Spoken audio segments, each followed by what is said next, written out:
covering exactly 1/4 of a mile from entrance to exit, and they are banked at 9 degrees and 12 minutes.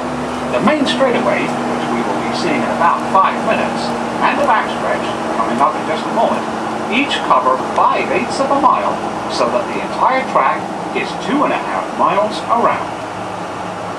On the left, you'll see where the infield road course links back up with the oval on its way back to the start-finish line of the Grand Prix course, which travels in the opposite direction from what we are now doing.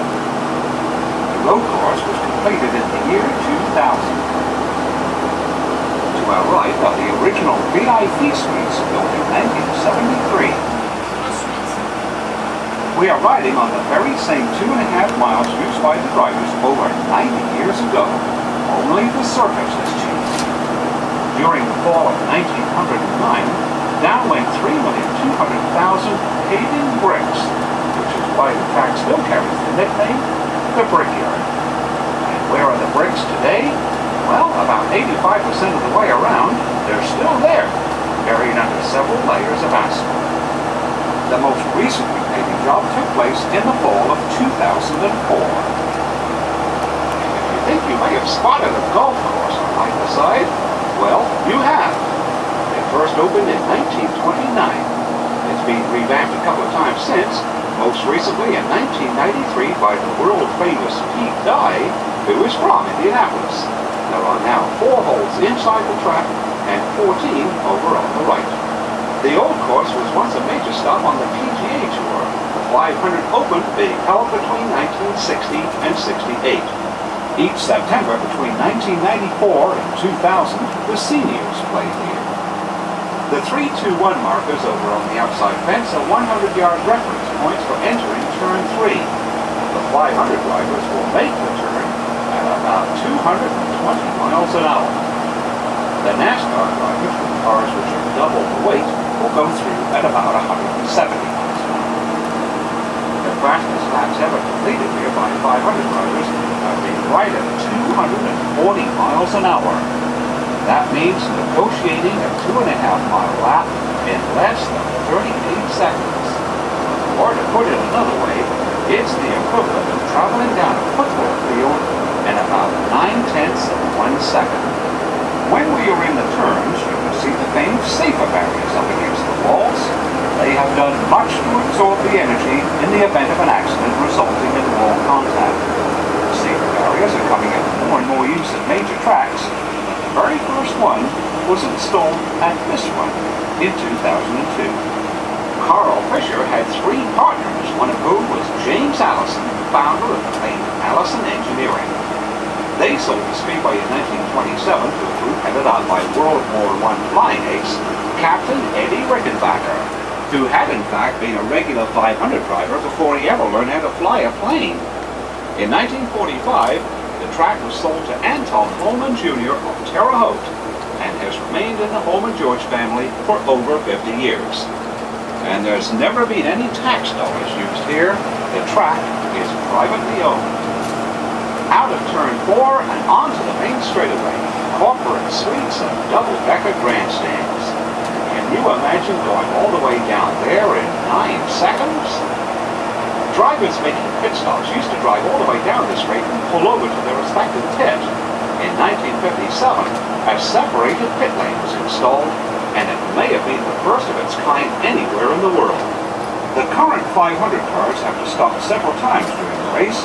They'll take on up to 22 gallons of fuel and change 4 wheels in about 13 seconds. And they don't use gasoline. From 1964 until 2006, everyone used methanol. Starting in 2007, the 500 cars run on ethanol.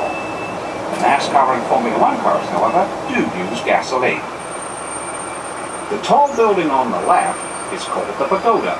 It was completed in 2000. This is current design. This one, however, has 10 floors and rises to the equivalent of a 13-story building. At ground level and slightly over to the left is the current winner's circle for the 500 and Brickyard 400, and just above it, the rostrum for the top 3 finishers in the Formula 1 race. The start-finish line isn't hard to locate. It's marked by a strip of bricks. As late as 1961, when A.J. Foyt won his first 500, the greater part of the main straight was still of bricks and mortar. And imagine that prior to the late 1930s, the entire 2.5 miles looked like that, and it made for a pretty rough ride. Up ahead is the scoring pylon. It went up in 1994 to replace the one there since '59. It's anchored in 22 feet of concrete, and the windsock is 97 feet off the ground. How many 30-watt bulbs are there in it? 6,496. On the left is the entrance to the Speedway's famed garage area and gasoline alley, which, while having changed in appearance over the years, has been back at that approximate location since 1914. We can't see it from here because of the trackside Formula One garages built in 2000. In front of them, for the 500 and Brickyard 400, are temporary bleachers.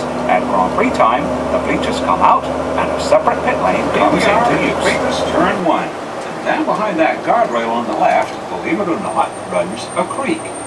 It actually flowed under the track while we were on the main street, and it flows out again right about where we are now. It presented quite a challenge for the track's builders in 1909.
You're fine.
Okay.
Un poco de basura se me fue.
Tic-tac,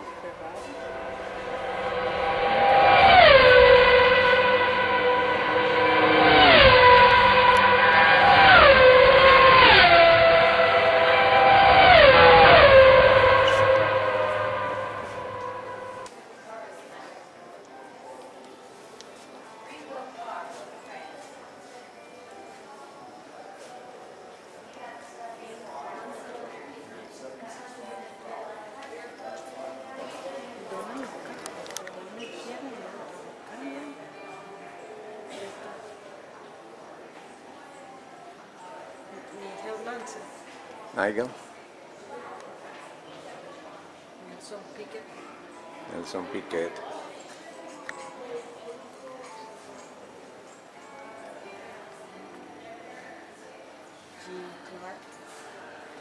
Mario Andretti, míralo ahí, muchachito. Graham Hill.